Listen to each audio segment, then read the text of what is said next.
Again, forgetting to submit your assignment, submitting it incorrectly,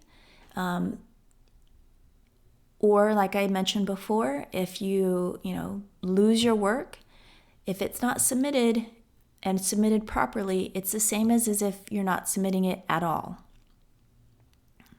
And you receive a 0 for that grade. Submissions must be made to their correlating box on D2L, and only there. I will never accept it anywhere else. You've got to be sure that you're putting it into the correct box. If you put it in one of the other boxes, I'm not going to know to go look for it, to grade it. You've got to put it in the correct box. Also, email submissions of your work are never accepted. If you go to turn in your submission and you find that the submission box is closed, that most likely means that you've missed the window to make the submission. You are trying to turn it in later than I'm willing to accept. So don't go and try and email me that assignment saying that the submission box is closed. If for some reason you believe that the box is closed in error, you think it should be open, just send me an email and let me know. But again, don't send me your files. If the box should be open, I'll open it and you'll be able to make your submission. But never, ever, ever send me files through email. This next section is a schedule overview, and it's just to give you a general idea of what we'll be doing throughout the quarter. You'll notice at the very bottom there's a note that says, this is just a general guide. The most accurate and up-to-date course schedule can always be found on D2L, and we'll go through those itineraries here in just a minute. So grading in this class, the feedback is given via a general rubric. This is because most of the time students make the same mistakes. They're very common and they can easily be addressed via the rubric. However, once you get your grade and feedback, if you desire further feedback, no problem. And I actually suggest that you ask for further feedback.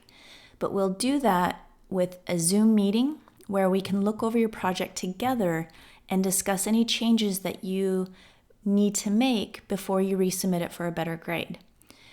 If you already feel like you understand the mistakes that you made and you just want to rework it and resubmit it, that's fine. But it's too hard to go back and forth over email. So we need to meet on a Zoom meeting so that we can take care of it all at once. Each project is graded on the following components. So just because you meet the parameters laid out in each assignment description doesn't mean that you're going to receive a perfect grade on that assignment. There are different components to it. So first is thought. This is the intellectual or conceptual component of a project. You can equate it with what we call art direction or strategy. So what I mean here is before you begin a project, you want to actually think about it. Come up with ideas, decide on a color theme, decide on a concept, and maybe even make sketches or just jot down some ideas before you begin your project so that you can actually have a plan of how you're going to progress. Your project will always be 100 times better if you think it through first instead of just jumping in and trying to just throw some things down onto the canvas. Next is structure. This is your use of the basic elements and principles of design, as we say. It's how well you've managed to communicate the thought component. So we call these two aspects of our work the form and the content. So a lot of this is how much time and effort you're actually putting into the project. After that, it's your craft. It's your ability to follow the project parameters and instructions. This is your attention to detail. I'll have students a lot of times that turn in work that's pretty good, but doesn't actually meet the parameters of the assignment. You won't receive a 0 or a terrible grade, but if you don't follow instructions, you won't receive a perfect grade either. I highly suggest with each project, before you turn it in, you go back and read through the parameters and the instructions and make sure you're meeting everything that you need to meet. And last is our process. This is where we collect aspects of our work that are a bit more intangible. This is your effort and professionalism. It's your ability to show up to class. Well, we're not showing up to class, but it's participating meaningfully in the course and also attempting things that seem beyond your reach. I can definitely tell if you have rushed through a project and you're just trying to quickly meet the parameters and you haven't actually tried to take the skills learned and attempt something that you didn't even think that you could do. Next is our final grade translation scale. The grade scale that I use is the default scale in D2L. It might be different from some of your other classes. Professors have the ability to choose whatever scale they want to. So for the most part, it's pretty standard, but I do want to point out from the A's, because there's no A plus, it's only divided between 2. So A is a 95 to 100, A minus is 90 to anything below 95. That might be a little bit different for some people. Some people give 93 and above an A. Some people do 94 and above A. In this class, to get a perfect A, you do need 95 or higher. The final grade weight breakdown, at this point, quizzes will be 10% of your overall final grade, and the assignments are 90% of your overall final grade. This might change to 20% for quizzes and 80% for assignments. It depends on how many quizzes we have by the end of the course. So keep that in mind. When I'm grading your assignments, you'll receive a grade out of 100 for everything that you do. That doesn't mean they are all equally weighted towards your final grade. That just means out of that assignment, you get 100 points. But then they're all weighted differently depending on how much time they take and how hard they are. The last section, I'll just point out again a couple of things, but you'll want to read through it all.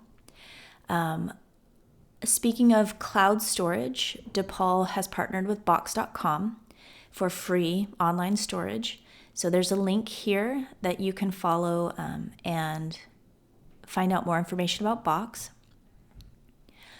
Also, DePaul has acquired an institution-wide license for what used to be called lynda.com. It's now called LinkedIn Learning. LinkedIn purchased it. But either way, you can follow that link there and find out how to get your account going. You do have to sign up for everything that you're trying to get free through DePaul. You do have to sign up with your new DePaul email address. I'm going to go ahead and skip through course evaluations, academic integrity, academic policies. Again, I do expect you to read through all of this because it will be on the quiz. I'm going to ask questions from D2L and the syllabus and this video. So I'm going to go ahead and back out of here.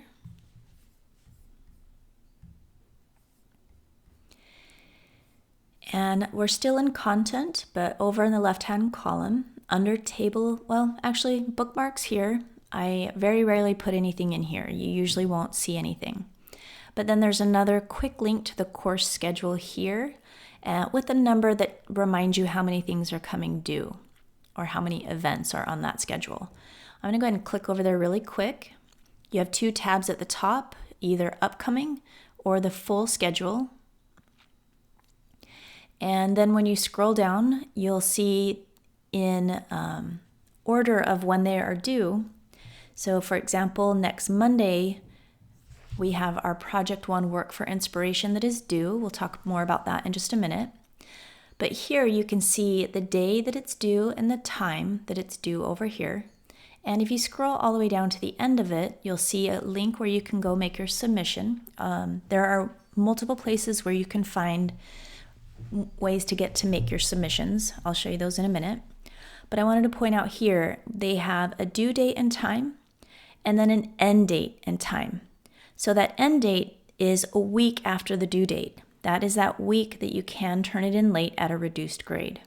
after that end time, the submission box closes and you actually can't even see the description for the assignment anymore. If that box is closed, that's when you know you've missed your window to turn in an assignment.